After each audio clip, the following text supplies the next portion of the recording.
Sorry, one sec. I've got people trying to get on Facebook. Okay. Okay, I'm gonna get started. So, first of all, thanks for joining. My name is Roro. There's nothing wrong with your display. My hair is indeed pink. I guess people always ask me if that's real. I say, yeah. They ask me why. I just say because I can. It wasn't always this way, but it is now. So we do the webinars probably twice a month, but really just focus on our company, Two World Expeditions, and you'll see it referred to a couple times. I'll talk about it briefly at the end. This isn't really to talk about our tour company, but really opportunity for me, first time doing this, talking about riding around the world. This is a ride that actually took place 12 years ago, so it's been a while, even though I do ride internationally for my career now. But you know, during lockdown, we have an opportunity to do a lot of things that we don't usually have time to do. So I thought it was about time that I put together some slides and put together some photographs and share some of the experiences for people who might be thinking about doing something similar themselves. Okay, so, all right, so I'll get that out of the way. Okay, good. So things that I thought we'd like to cover, and actually before we get started, questions. So if you have any questions along the way, if you can just send them via chat. There will be some time at the end, but Wendy, who works with us, she's up in Scotland.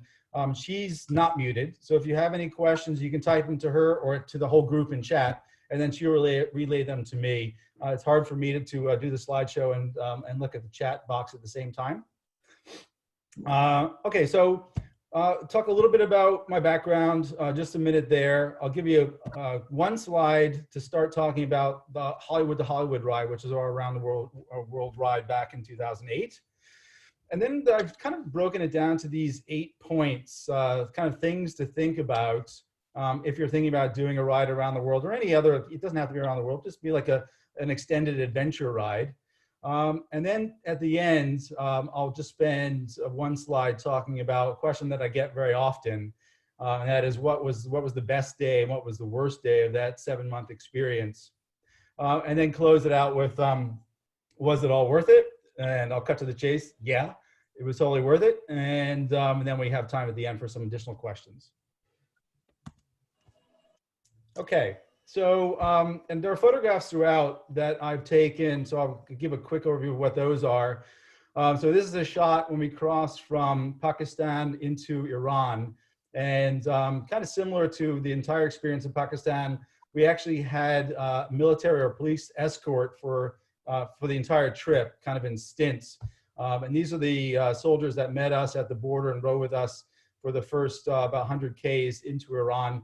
Obviously, you can see these are supposed to be my mortal enemies as an American. They were awesome, good buddies. So one of my main takeaways from the trip is we're all human beings. But my background, I was born in Jersey City, outside of New York City, in the US. I was educated in Boston, Stuttgart, and Brussels. I lived in Germany for 8 years, and then Brussels for a couple of years. I spent most of my career as a management consultant. It was a career that kind of gave me the opportunity to ride in lots of different countries and have somebody else pay for it. Changed my career path a couple of years ago. My first road bike was a Kawasaki GPZ 550 when I was 17. I crashed it when I was 17 and a half.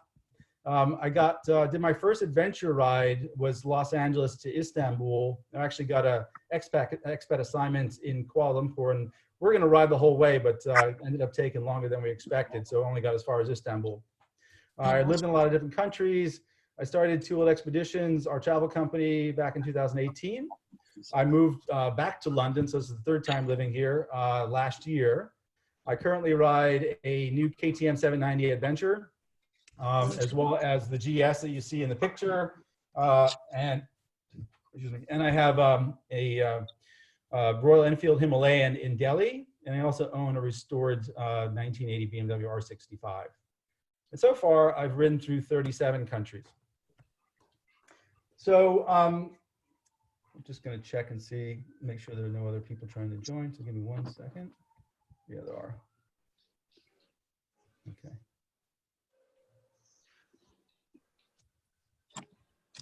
Okay, sorry about that. Okay, so Hollywood to Hollywood, our ride. So the ride dates were from January through July 2008. Total distance covered was 19,000 miles or 31,000 kilometers. All told, went through 27 countries, and I'll show a map later on of the exact route.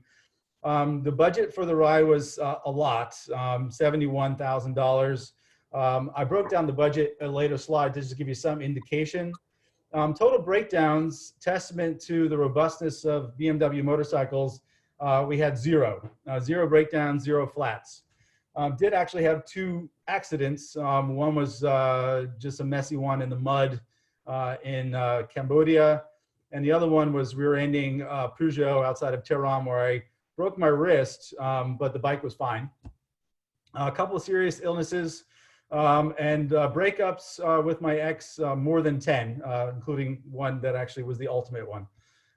So quite an adventure. The photograph there is Sumela Monastery. It is a 4th century monastery perched up 4,000 feet on a cliff in the eastern part of Turkey, maybe like 20 kilometers from the Black Sea. So an incredibly beautiful place that I was really surprised that few people that I know that are actually from Turkey knew of its existence. Okay. So I'm going to start with the number one, and that is the WTF. So why would you do such a thing? And it's not a trivial question because riding a motorcycle around the world, it takes obviously a lot of time. It takes a ton of money, and it's also quite dangerous. And as the stories will tell, so everyone's obviously going to have their own reason, their own personal reason why you would do something like this. For me, it started with, I was living in Brussels. I was working for DHL at the time at their headquarters in Brussels. And I used to have to fly from Brussels via London to Singapore and Hong Kong a lot. And I remember specifically one morning, someone's coming up, we're over the desert, it's beautiful light down there. And I can see from the little display map on the seat that we're over a town called Quetta in Pakistan. And I remember it looked almost like laser etched lines, 2 or 3 lines leading from the desert into this town. And it just made me think, here I am on this plane, and I had no idea what was actually going on the ground below me. And yet the distance was only the distance that I used to drive every day to take my daughter to school and back when I lived in San Francisco. So it just made me think that after flying back and forth, I don't know how many dozens of times, I really wanted to see it at ground level. And I was actually kind of gave the impetus to the book that I wrote called The Places in Between, to really understand what the world is like at ground level for the entire distance. Second reason, my reason, obviously I've loved motorcycles my whole life, always been infatuated with travel. And then the last reason, for me, the conditions were right. So a number of things happened. The company I work for, a consulting firm called Accenture, they had this program going on called Flex Leave, where they can let you take a sabbatical after you've been with the company for a certain amount of time, and they'll pay your salary for a couple of months and then part of your salary after that. And then when you're done, you just walk back into your job. Also, we sold our house in Hollywood. We made money on it. We moved into a small apartment, and we saved money for a year while we planned. So all those conditions were right for actually finally realizing this dream. But like I said, everyone's going to have their own reasons to justify it. The second point, and like I said, if anyone's got any questions along the way, you can feel free to just send those via the chat box there. The second point, obviously, is it's good to know how to ride a motorcycle. And so people always ask, and if you go on to any of the chat sessions or even on Facebook, there's always debates about what the best bike is to ride around the world. And obviously, there are a lot of different points of view on this. The GS that I'm on there, that's always been kind of considered the de facto standard for around the worlders. I think Ewan McGregor's movie probably helped with that as well. But it's they've been making them since 1980, and they're incredibly robust. But they're also quite expensive, and they're very heavy. So I've read great stories about people who've ridden around the world on a tuk-tuk, on a Harley, on a Ducati, on a scooter. So it's really up to you. Obviously, there's a cost. There's pros and cons of all of them. Things to think about are the types, other than the cost itself, are the types of terrain that you might encounter. Here crossing a tributary in the Mekong River in Cambodia, it was difficult enough doing it with knobby tires on a GS. Doing it on a Harley would have been a total mess. If that bike falls down, that bike weighed almost 600 pounds without the stuff on it. So if it falls over, it could be a bit of a hassle to pick up. So you want to think about the size of the bike. Also, how easy or difficult it is to repair.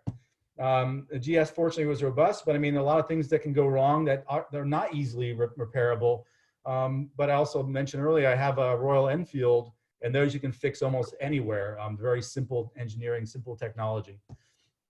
The next question is accessories. So things like cases, hardening parts, that kind of thing. Up to the user. The GS, the KTM I just got, I bought Touratech cases for that as well, similar to the GS. They're lightweight aluminum. They're very expensive, but they're very secure. A friend of mine got the same bike, and he bought soft luggage. So cost, there are actually pros and cons to any solution. You see in some of the photographs I've got later, I've seen people ride around the world with a bunch of shopping bags and bungee cords to keep everything together. Next point is skills. And obviously when you're done with the ride, your skills are going to be pretty sharp, obviously, because you're riding every single day for up to a half a year. We encountered everything from gravel, mud, broken pavements, rain, snow, ice, animals. So people often ask, do you really shouldn't have any off-road skills? I've written articles about this before. I think having off-road skills is great, even if you never ride off-road, because it kind of teaches you to kind of get used to the feeling of a bike becoming unsettled and know how to react to it and not feel kind of put off or unnerved by it.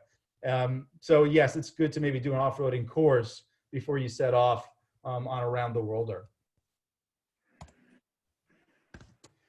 So the next question obviously is you most likely need to save a ton of money. I mean, you can do it on a shoestring, but our budget was probably more than most, and we're fortunately at that time in a situation where it was okay. But things like daily expenses, from what I've read, people budget anywhere from like $50 to maybe $80 US on the high side. We actually ended up spending about $90. And that included, because I was traveling all the time for work, I had a lot of points on hotels and things. So, so that we were able to go and get refreshed every now and then and stay in a nice hotel and have a nice meal. But it's good to factor somewhere in that range, depending on what standard of accommodations you're looking for. Next is equipment. And obviously the bike is the biggest chunk. That was 18 grand. But you also have to factor in, things like, very important things like hardening parts. So basically these are, for instance, crash bars. Touratech sells components, basically protectors that go over vital sensors around the bike. Simple things that if they were to break will completely lay the bike still. So they're worth the investment trying to get those. And they're not cheap, but it's cheaper than having the bike break down. Other things, things that you decide to take along, obviously riding gear, cameras, computer, that kind of thing. The next big chunk of cash goes to transport. Obviously flights are part of it. Shipping a motorcycle, actually, it's actually quite cheap when you think about it. But if you want to ship a bike from the UK to the US, you can get it on a boat for about $700.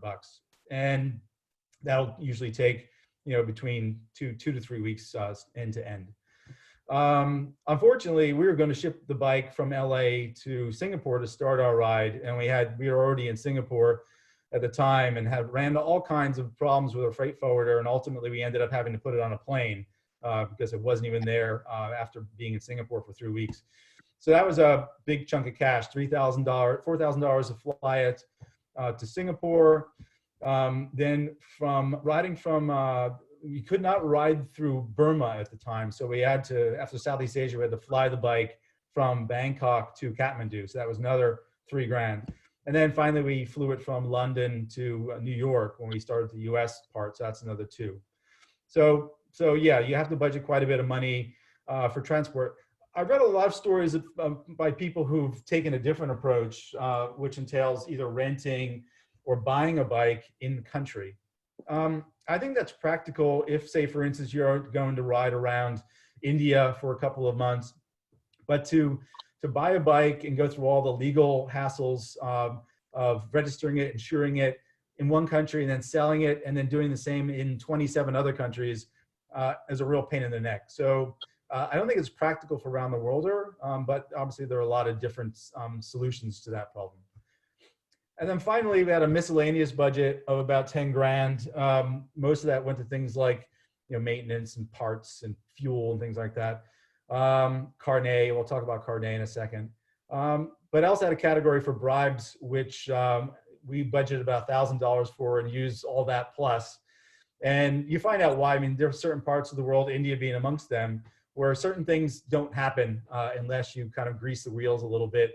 And sometimes there could be a lot of wheels to grease. So it makes sense to have a little bit of money tucked away, preferably in cash, that you can access, for instance, when we try to get the bike cleared through customs at Kathmandu Airport. And the shot, obviously, there of Angkor Wat in Cambodia, a beautiful place if you've never been. So the next big question, obviously, is the course that you're going to take, so the route. And really comes down to a couple things, and it's main things like your objectives and the experience that you're looking for. So I'm sure a lot of you guys have seen, I'm sorry, I got a couple more people waiting to get in. Okay. Probably seen Ewan McGregor's film, Charlie Boorman's film, Long Way Around. Every time I actually saw that film, came out right before we went on our ride, and it kind of taught me about all the things that you shouldn't do. One of the main ones was that obviously Ewan's a pretty important guy, so only had a limited amount of time off. But to do the trip that they did in 3 months was obviously they were under intense pressure. They had to ride every day. They had to stay on basically stay on time, on schedule. Otherwise, they would have problems with checkpoints ahead. So your objectives really have to define the route that you're going to take. I think the long way around scenario, the other thing that put me off is the route that they took. And they started in Europe. They went through East Europe and then basically just rode across Russia for almost the entire ride, with the exception of maybe Mongolia. And a lot of that entails going through very remote parts of the world, obviously very beautiful parts of the world. But the experience that we were looking for was focusing more on culture. So that entailed staying where the people are. So we chose a route that kind of kept us in fairly populated centers for most of the ride. 27 countries, a lot of cultures, a lot of food, a lot of languages, a lot of religions. The other point, obviously, is how much time do you have? I even felt a little rushed when we rode for 7 months. And there were lots of days when we would have rather just hung around for a week and really get to know the place a bit better. But not everyone has the benefits of that kind of luxury, of that kind of time. Another great book that I read ages ago, it's called 10 Years on Two Wheels, more of a photo book, but a guy called Helge Pedersen wrote that book. And he had the ability to ride for 10 years. So whatever opportunity is presented to you, you just have to make the best with that amount of time. The next point is on the riding skills. So the Charlie Boorman, Ewan McGregor kind of ride, they obviously had support vehicles. They had mechanic, they had spare parts, they had tools. But if you don't have those things, then riding in a place like that where breaking down basically means you go no further. If you don't know how to fix the bike yourself, you could be putting yourself in a risky position. So at least, if you're riding close to city centers, if your riding skills aren't that great, and you get stuck, then you usually can find some help. And a couple of times in India and Cambodia, bike falls down, there are people around to kind of help you get back on the road. The next point is the budget. So if you ride in more remote areas, then carrying a tent and camping is an opportunity, and obviously tenting is free. So that will also impact the route that you pick. An important one, obviously, is geopolitical situation. And if you go to sites like ADV Rider or Horizons Unlimited, I got the URLs there below. There you can always connect with people that have been through areas recently or are there now It can give you updated information on kind of the status of borders, of any other dangers. Obviously, you can use sites like the Department of State websites, things like that for your home country to give you updates on the political situation. I mean, our situation when we were in India and we were about to cross into Pakistan, our first destination in Pakistan was going to be Lahore, where we're visiting some friends that were going to a wedding. And it was only maybe, I think we were actually in Rajasthan in India at the time, and there were 2 suicide bombings in Lahore. And there hadn't been any in that part of Pakistan up to that point. And it made us rethink our route. And we actually seriously considered ditching the whole Pakistan Iran routes and then putting the bike onto a ship in Mumbai and shipping it to Oman and riding through the Gulf states. But that's also brings its own risk, obviously, and riding through Saudi Arabia with a woman on the back of a motorcycle wouldn't have been easy. So fortunately, that country's changed a little bit. So anyway, geopolitical situation, extremely important to make sure you don't get blocked or worse. Weather conditions. So, the route that we took specifically was planned for that time of year so that we would hit Europe in the springtime and we would be going through Asia in the wintertime. In the inverse, obviously, India would have been sweltering and Europe would have been tundra. So the weather and the seasons have an enormous impact on the route that you choose. The other things to consider are, like, do you have connections? If you have family connections or friends, places that you can crash, people that have local intelligence, people you can hang out with are good. And then finally, your mechanical abilities. I mentioned that earlier. So if you know how to fix your bike, you have a lot more flexibility in choosing the routes that you choose. Okay. So the route that we chose, so we started, ended in LA. So we basically flew the bike from LA to Singapore. And the 18,000 miles, 14,000 was riding from Singapore to London. And that's normally a 12-hour flight. So it's a long, long way to go. And obviously we weren't going in a straight line. So we rode all through Southeast Asia. I think that was about the first 6 weeks, 8 weeks. Up through northern Thailand to Burma, then over to Laos, and then through Cambodia, and then back to Bangkok. From there, we flew the bike to Kathmandu to avoid the obstacle that Burma presented. Rode through Nepal for a while, then about a month riding through India, and then through crossing to Pakistan, and then Iran through to the length of Turkey. Through Romania, through Bulgaria, and then through Eastern Europe onto London, and then fly to New York and across the U.S. So, so you can see, I didn't mention that when we got to London, we drove up to Scotland to see Wendy and hung out in Aberdeen for a little while. Thanks, Wendy. Any questions at all on the route? Okay. I'll be talking more about Iran in a second because people usually. Yeah. No, I was going to ask exactly what you were just going to talk about. How is Iran and some of the other places? I guess do you have British citizenship or some other citizen, or do you have U.S. citizenship? Your passport. U.S. U.S. Is it a problem having a U.S. passport and going to some of these countries? I rode in Serbia a little bit, and I found that they were kind of surprised that somebody from the U.S. was there, and they were finally okay, but they were a little less open, should I say? Was that an issue in any of these countries in particular? Yeah, I mean, getting Pakistan was difficult because of the security situation. The visa probably took a couple of weeks. It wasn't that difficult. Riding in Pakistan, like I mentioned earlier, you have to check in with the police every day, and then there'll be a police escort or a military escort waiting for you in the morning, usually.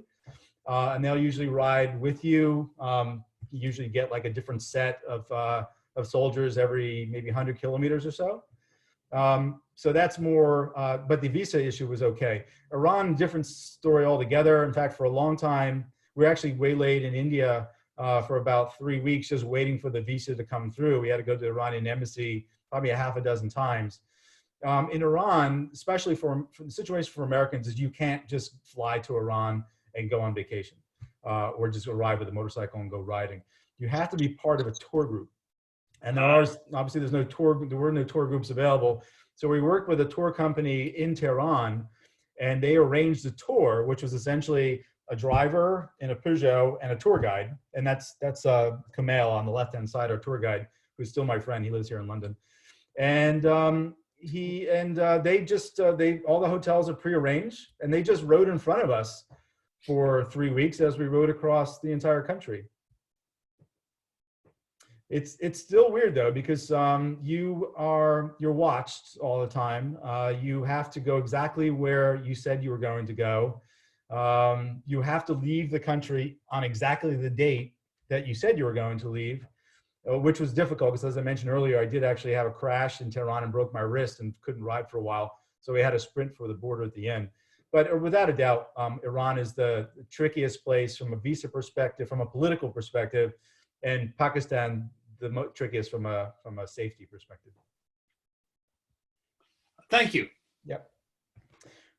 Okay, so what can go wrong? So when I worked as a consultant, I was working on a big project at Deutsche Bank in Germany, and it was a project with like 350 people. And the boss of the project, he's a bit of a crazy guy, but he had this method that he would start every project by getting all of his managers in a room, and he would ask them one by one to answer the question, this project will fail because. And Wendy, are there some questions, Wendy? I see some flashes on the comments. Wendy, can you hear me? Okay. Yeah, no questions so far. I'm checking the chat. Thanks. There's nothing so far. Okay. So basically we just hypothesize about all the things that can go wrong, and then we basically whiteboard those, and we kind of categorize them and prioritize them, and we come up with risk mitigation strategies for all of those things. So the idea here is just applying that simple approach to what can go wrong on a motorcycle ride. And obviously, the problem you're trying to solve for is trying to avoid a trip failure. And there are several times along those 7 months when the whole thing could have just come down crashing, either with an accident or a breakdown or a severe illness, injury, a border blockage, anything, bike being stolen, anything. So what we did is we just kind of mapped out all these different things: motorcycle failure, incapacitation of us as riders, geopolitical. But this is just a sample. And then kind of walk through. So on a breakdown, okay, so what can break down? So you can have tire breakdown, you can have engine breakdown, transmission. And then we would break those down and try to categorize the things that would most likely occur, and then plan for the things that we could actually solve on the road. So for instance, through ADV Rider, I reached out to the entire GS community and asked them, what are the things that tend to break the most? And some things you can't plan for. I mean, if you break a camshaft or a connect con rod or something like that, you can't fix it on the road. Well, I guess you can if you have the right tools. But simpler things we figured out, like all the cables, throttle cables, clutch, brake cables. Any one of those things breaks and you can't go any further. All those sensors that I talked about, so putting hardening parts around sensors that if they break, the bike doesn't go. Alternator belt. So just kind of broke down all those things. And then for each one of those, we would figure out which parts we needed to bring, what tools we would need to fix them, if it was practical, and also did some training just to make sure that we actually knew what we were doing. So simple approach. And, I'm sure a lot of this stuff already exists on the internet, or you can just kind of ask in the bike user communities. But it's just a really important preventative approach to take, not only to know how to fix things that can go wrong, but also to know what to bring and what not to bring. Okay, so now I'm going to talk a little bit more, maybe a little bit more boring, but still quite important.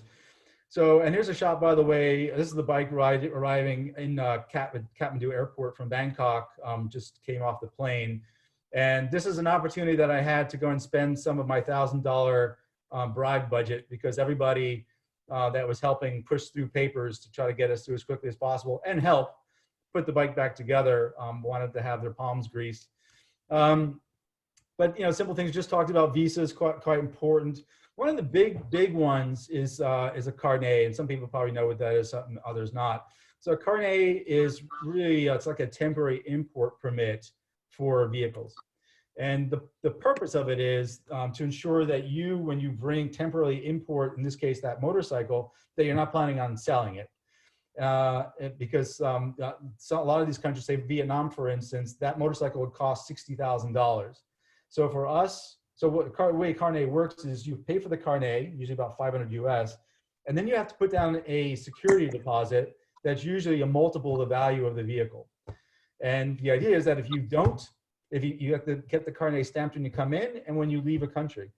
If you're not able to produce all those stamped inbound, outbound stamps on that paperwork at the end of the tour, when you submit the carnet back to the issuing organization, you don't get your deposit back, because then they'll just assume that you maybe sold the bike in that country. So that is actually one of the reason why Vietnam was not included in our ride. Vietnam, we've had to pay $60,000 security deposit just to bring the bike in. I think we ended up paying, I don't know, probably about the value of the bike, so about 18,000 on that security deposit. So another argument to get a cheaper bike, obviously, as well, or to buy a bike in the country. Okay, letters of recommendation. So in places like India and Pakistan, we had, sorry, someone else trying to get in. India and Pakistan, we had to get letters of recommendation from people that live there as part of the visa process, kind of like getting a reference when you're applying for a job. And other things like means of payment. It might seem simple enough in our world now, but there are a lot of places that don't take credit cards. Iran, obviously, is part of their sanctions. They haven't been on the international banking system for decades. So you can't buy anything with a credit card. You have to use cash for everything. So you have to have a big wad of dollars. And we kind of omitted that in our planning. And I think we planned, we probably needed at least like $1,000 in cash. And we knew that would not be available in Pakistan. So we decided to take care of that in India. And so what we ended up doing is going to a bank, and they wouldn't just give us dollars. We had to first get that amount in rupees. So basically you had to get $1,000 in rupees, which is a ton of money. And then the idea was then we would go to a bank and take these rupees and go to exchange and get dollars for them. We only found out then afterwards that was not possible, that banks would not exchange that amount of money of rupees for dollars. So we ended up having to get, like, through our hotel, having some black market guy come and do like a really horrible exchange rate to exchange these rupees back into dollars to give us the money that we needed to get through Iran. So things to know in advance, quite helpful. I mean, no one likes to travel around the world with bundles of cash, but sometimes you have no choice. Okay, I think that's all there. The other stuff, bike shipping, we already talked about. Okay, so the seventh point, and this is based on an article I wrote only a couple of months ago, just called like getting your mind in order for a motorcycle ride around the world. These are just some points that I wish I would have thought a little bit more about before I went on my ride. And let me explain a little bit about what each one of these refers to. So I've been riding in India for a long time now, and the first time I rode in India was during this trip. And to a Westerner, if you're used to having things done in an efficient way, you will be very frustrated very quickly in India. Not to offend, I think Josh, my partner, is on now, but not to offend any Indians on the call, but that's just the way it works. Whether you're buying a train ticket or just trying to conduct any kind of transaction, even boarding a plane could be a little bureaucratic. So the message here with patience is to just try to check your Western mindsets in your home country and try to chill out. Even like riding on the roads to this day in India, I get a little frustrated sometimes and sometimes flick up the middle finger, even though it doesn't really mean anything there. So it's important to kind of just take a breath and try to be patient with your environment, that you're not in your home country anymore.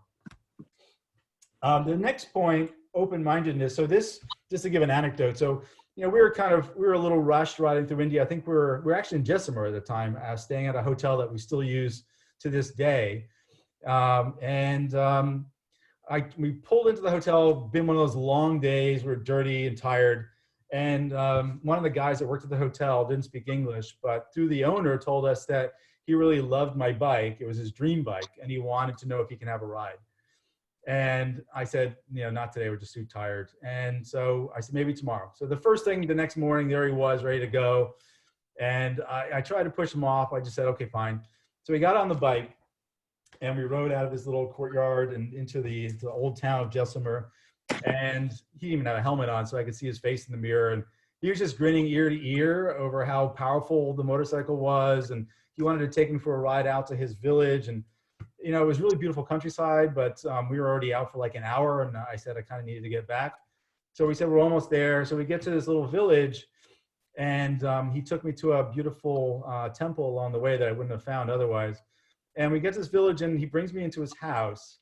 And within like 5 minutes, everybody in the village was in the house. And they sat me down in like one of the only chairs and kind of sat around me.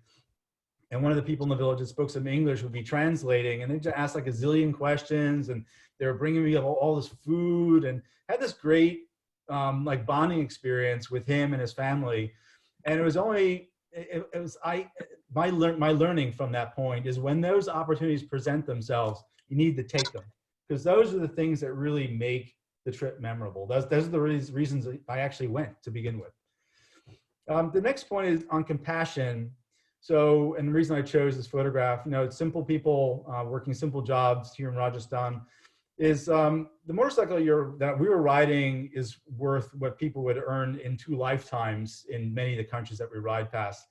Parts of India that people earn, $1, $2 a day. So think about that when you're riding, and don't try to stay, detached culturally and socially from local people. And also find ways to give back. So with our company, we partner with Habitat for Humanity. We just do whatever we can to try to make life better for the countries that are actually giving us this experience to begin with. The next point on vigilance. So this is about security, and we all have our own fight or flight kind of instincts that are built in, but we also have this barrier that we create, which is kind of like, it's especially when you're in foreign countries that you don't want to offend. You don't understand the culture fully, and you just don't want to offend. So maybe you do something that you normally wouldn't do, and you might put yourself into a bad situation. So just be aware of where you are, aware of your environments. Do the right due diligence to check on areas that are safe and areas that are dodgy. Obviously you just want to make sure that you stay safe. The next point, curiosity. So you put together a plan. Sometimes the plan becomes rigid. And so as an example, we were riding across Turkey, and we originally were planning on riding up to that first photograph, Sumela Monastery, up along the Black Sea coast. But we also thought about a southern route through Turkey that would take us along the border with Iraq. And we were going to go into Syria because I had heard that the city called Aleppo is really beautiful. And in the end, we decided we'd save that for another trip, and we stuck to the plan. Obviously, we all know what happened to Syria and to Aleppo, so that opportunity no longer exists. But the real message here is you're out exploring. So if some other shiny object comes in front of you, just chill out and take the detour and go check it out. And there's a good chance that you'd be pleasantly surprised with what you find. And then finally, as you expect, tenacity. So when you start a trip like this or any other big undertaking, it can seem a little bit overwhelming. So the idea here is just break it down into its component parts. 1 day, 1 kilometer at a time. Don't try to swallow the whole thing. Don't try to deal with all the problems on day one. And then just let it come to you, and you'll have a good time. Okay. All right, so and the final point, pack number 8, is what to pack. And I'm not gonna spend a lot of time here because it's a lot of stuff. But just to give an example, so I don't know if you've ever read the book Jupiter's Travels by Ted Simon, British guy, still does book tours and stuff. He's one of like the original overlanders. That was his bike on the left. That is actually called Jupiter. That he it was old Triumph Tiger that he rode around the world, and you can see how he packed. I mean, even by today's standards, that looks like a bit of a disaster. The one on the right is much more so. He's got everything on there, including spare tires, and I think he's got like a rubber chicken hanging off the back as well. You know, you can overdo it. You can very quickly overdo it. And the reason I put this photograph of me here as riding through Nepal is we started off with a ton of crap, and we shed a lot of things along the way. I have to admit, we did actually buy a Persian carpet when we were in Tehran or in Shiraz that ended up being strapped up there where the tripod is. But I did actually lose those spare tires kind of quickly because riding through narrow towns with a lot of traffic, when you've got rubber bumpers on your side, when you make contact with another vehicle or some other obstacle, is kind of dangerous. And so we decided along the way that we kind of dumped half the stuff that we brought. But, you know, I'm not going to go through the list of things that we did bring, but you can see, you know, some of the main things in terms of tools and parts that we decided to bring to just make sure that the things that were that would potentially stop the bike dead in its tracks and that were fixable with small parts on the road, those are the things that we acquired and kept with us. Oh, don't forget a spare bike key, by the way, because that will stop you dead in the tracks as well, and you will never forgive yourself. Okay, so I'm almost done here, and so we're about 15 minutes left. So I'll share these little stories about best day and worst day, and then we can, if you guys have any final questions. So I actually did like a dry run before this, and I started with the best day, but then when I told the worst day story, it kind of ended the whole thing on a miserable note. So I'm going to start with the worst day. So we were, I mentioned that we were in Quetta in Balochistan in Pakistan, a very dangerous place to be. Like I said earlier, it was kind of the impetus for the trip to begin with as I flew over it on the way to Hong Kong one day. And we started with our security detail. It was a pickup truck with maybe 4 or 5 soldiers, 50 caliber machine gun mounted on the back. And we headed off west towards into the deserts towards the Iranian border out of Quetta. And those guys stayed with us for about 100 Ks. We had like another 150 to go. So they left us. And then a couple of motorbike cops riding, 2 guys riding on one motorbike, a little 125. Then they were our security detail for like the next 20, 30 kilometers. And they were going super slow. And so after a while we said thanks, but we needed to head off on our own. So then we just blasted off through the desert. And it was actually quite beautiful. I mean, you can see the mountains of Afghanistan off to the right, really shiny black mountains. But then we noticed there's a lot of traffic that got thicker and thicker in the middle of the desert coming towards Quetta. And there were these people who are going, these men all going to a rally in Quetta, and they were all piled on top of vans and buses and trucks, waving flags. And it was just us going the other way. And they were shouting at us as we drove past. A couple of times they would try to like run us off the road. They would take our lane and force us into the dirt. And it got really dangerous. And there were these little checkpoints, little mud huts with policemen every now and then out in the desert. And we found this one in the picture on the right. And we told them what had happened. And they said, well, just chill out here for a while and wait for the traffic to go down. Well, while we were waiting there, 2 buses came, probably had about 60 guys all together. And they got off just to take a break and get some water. And then they saw us, 2 Westerners on a Western bike. And they started to kind of gather around us and started shouting at us in Urdu or Baloch. And they were becoming very, very threatening. And my wife was crying and I was trembling like mad. And those 2 policemen on the right, they were the only ones there at the time. And they would have their guns out and they were telling these guys to back off. And they put us inside that room. There's like a little jail cell inside that little brick building, and kept us there while they tried to disperse this crowd. And we were terrified. We thought for sure that gunshots were going to start any minute. So a lot of things happened after that, but that in itself was our worst day. That was the one day, the only time in the entire trip when I thought to myself, we shouldn't have done this. We should never have come here. Now I'm going to talk about the best day. That was the worst day. The best day, well, you wouldn't think so from the photograph of the U.S. Embassy in Tehran. We're down with the USA, but just to give a little bit of the backstory. So we have the big USA sticker on the bike. You have to have that when you're riding internationally. And in Pakistan and Iran, I covered it over with some tape. And one morning in Tehran, my wife and I had a little spat. So she went off with our tour guide and went to a museum. And I said, the hell with this. So Tehran, you don't have to have a helmet. And it was a beautiful day. And Tehran is a lot like Los Angeles. It's like broad boulevards and trees and beautiful buildings. And the mountains of the Alborz Range in the back are very similar to LA, and the San Gabriel Mountains with the snow on the top. So I just got on the bike and I said, screw the sticker. I took the tape off so you can see USA on the back of the bike and obviously California license plates. And I started riding around with nothing but t-shirt and shades on. Well, obviously I had jeans on. And every time I stopped at a traffic light, people were just getting out of their cars to say welcome, to say thanks for coming to our country, asking if I liked it there, what I liked the most. And it was just a really beautiful experience. And obviously, tempered my perspective towards, the nation that is considered by our government anyway as the most hated place on earth. Iran is an incredible place. I was hoping to eventually add rides to Iran into our itineraries for tooled expeditions, but that seems to be a ways off at this point.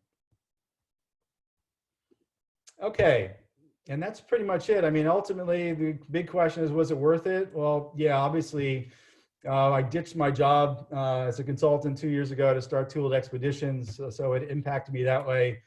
But what I found, maybe it's unfortunately quite negative, but I thought that riding a motorcycle around the world would kind of make the world big again after it being so compressed with all those intercontinental flights over the years. But it really had the opposite effect. I mean, if just an average Joe like me can get on a bike and ride around it in 7 months, we do outlive on a very, very small planet. And there aren't too many parts of it that I found along that trip where mankind hadn't done a number, to use a Trump word, on the state of the countryside. But anyway, I have positive outlook for our world and for our country. And as soon as COVID is done and we can get out there and start traveling again, I'll be the first to get on my bike. I'm planning on heading down to Morocco. Okay, I have one question for you from Camilo. Yeah. Did you reserve your accommodation ahead of time or was it spontaneous? It was a little bit of both. So there were sometimes we're in more touristy places like, say, northern Thailand, or obviously in cities, we would book in advance. And like I said before, most of the time in cities, I just use points to stay. Like one of the nicest nights we stayed at the W in Istanbul, a fantastic experience. But I mean, a lot of places you didn't have that opportunity, have that option, and you just showed up and you just started asking around. Thank you. So I'll just do a quick plug, tooled expedition. So obviously people have the choice. A lot of people have the ability, the flexibility to say, I'm going to take 6 months off of work and ride around the world. And some people don't. And for the people who don't, but still want to have that kind of experience, that's the reason we started the company. So Josh, I think, is on the call as well. So the idea here is that we focus on India and Nepal, soon also Sri Lanka and Southeast Asia. And but the idea is we want to try to kind of simulate as best we can the great experience that I had riding around the world for our clients. And I see a bunch of our clients on this call. So hey guys, good to see you. For people that come and just want to spend 2 weeks exploring a different part of the world on a motorcycle and not having to worry about the paperwork or the logistics or any of those kinds of things, just to go out and be in full-on immersion mode and absorb everything that they see around them. Okay, I have another question for you. Do you have to have an escort in Iran if you're American? Is it only if you're an American? Because they heard Iranians are very welcoming. Yeah, it is only for Americans. Sometimes countries like the UK or Canada might side with us in some kind of dispute, but usually they take their own path. I know that as the last time I checked, which is probably like less than a year ago, the US was the only country that was still on that list. Okay, and another question from John Greenwell is, what bikes do we use? Personally, or for two-wheel expeditions? I'm not sure. I think it's possibly for the tour. Oh. He clarified for the tour. Oh, for my tour, I used it was the 2007 R1200 GS BMW. Okay, and we've got another question. Your Himalayan is only used in India? Sorry, say again? The next question is your Himalayan only used in India? Yeah, it stays at Josh's house, and I use it whenever I'm in town to just buzz around the city. Okay, thank you. It's like a miniature GS. And Abigail would like, would you mind showing your route slide again, please? Okay.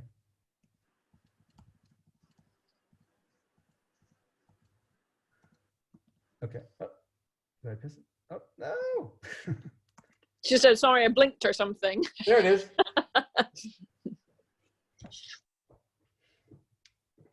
Is there a question about it, or I'll just leave it there?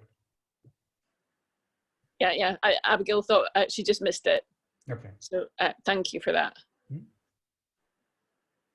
Okay, and Camilla's asking, what bikes do you recommend for this kind of tours? Yeah, I mean, this is where you always get into a debate, because I read a really great article by a female journalist that writes for ADV Rider, and she pointed out that it was the demographic of the people that use GSs were kind of the dying ones. Those are like me. The image of the 50-something-year-old guy riding a BMW GS is kind of gone away. And she mentioned a lot of examples where people, like some of the examples I used before, people just renting or buying a bike in country, riding around on a 250, using an Enfield. I read stories about using a tuk-tuk, a Harley, a Ducati. So it's really up to you. I mean, some people maybe like to prove a point and do something totally original by using a bike that normally you wouldn't associate with that kind of route.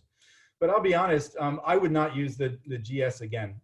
That's why I bought the KTM, because it weighs about 160 pounds less. It's much more off-road capable. It's still expensive, but nowhere near as much as the GS. And if it falls over, I'm not that big. I'm only 5'7". So if it falls over on a decline, there's no way it's going to get picked up again without some local people helping you out. So I would definitely go lighter and more nimble next time around. Okay, and we've got another question. Have you traveled in Latin America? Yes, but not on a motorcycle. Okay, we've got one from Ken Robert Shaw. Did you have difficulties obtaining personal and vehicle insurance, and who provided it?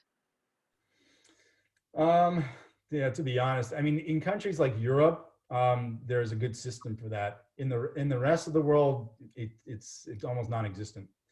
So you can go through some hurdles and try to get some insurance in India, for instance, but for the most part, there is none. And in Iran, when I rear-ended, it wasn't my fault, but the guy, well, I guess it would be technically, but I rear-ended a guy on a highway outside of Tehran, and I broke my wrist. My bike was okay, but his bumper was hanging off and his blinker was broken. And through our guide, the translation was, the mullahs tell us to hate Americans, but they bring them into this country so they can smash up my car.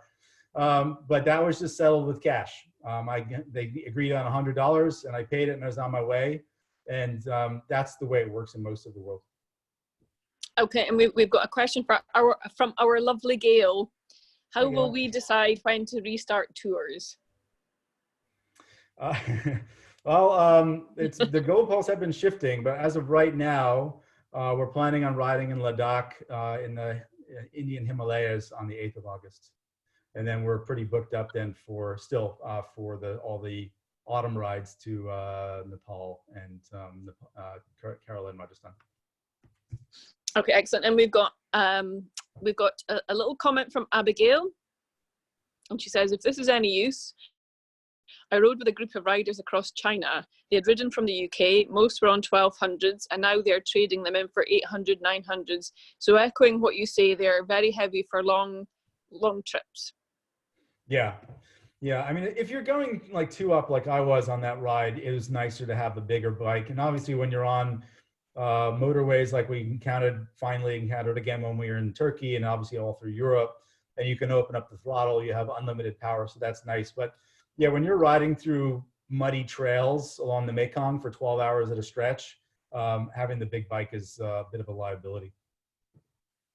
Okay, and we've got one from Douglas Markle. He has a question on, did you get the regular 790 question? How long did your wrist take to heal? I am nursing a non-displaced fracture. I got the 790 Adventure, and then I converted it to an R. I wasn't tall enough to ride the regular R because the seat's like up to my chest. But I converted it by putting in a lot of aftermarket parts. On the second question, yeah, it took about a week, and this is another ding to my home country. So if you break your wrist in the United States, first thing they ask you when you get to the hospital is, do you have coverage? And if not, can I have a credit card? To be seen by a doctor, to have an X-ray, to have a cast, and be given some Vicodin in a hospital outside of Tehran cost me $7. So yeah, I had to hang out for about a week. I found a place to convalesce for a while, and then, like I said, we had to make a mad run for the border to try to still get out of Iran by the end date of our visa. Did you ride in a cast, or did you use some sort of brace or something like that? I had to ride in a cast. It wasn't like a through break. Oh, It was still painful. The Vicodin helped, but we really had no choice. There was, I think, like the first day that we started to ride again, I actually had another guy we had met, an Italian guy. He rode the bike for me, and I rode in the car for one more day until my wrist felt a little better. But yeah, it hurt for at least a couple weeks after that. Okay, thanks. Anything else? Anybody else? Okay. Well, I think one of the only positive things to come out of COVID-19 is that we've turned this time every day into cocktail hour. So we've gotten pretty good at it. So if you're on the right time zone, obviously if in California 8 a.m. might seem a little early for a cocktail, but for the rest of us, I wish you a great evening and a quick end to the current crisis so that we can all get back on our bikes again. Thank you. Thanks. We'll pop this the recording on Facebook if anyone wanted to share it. Thanks again for joining. Take care, everybody. Thank you. Thank you. Bye. Bye. Bye. Love you. Thanks.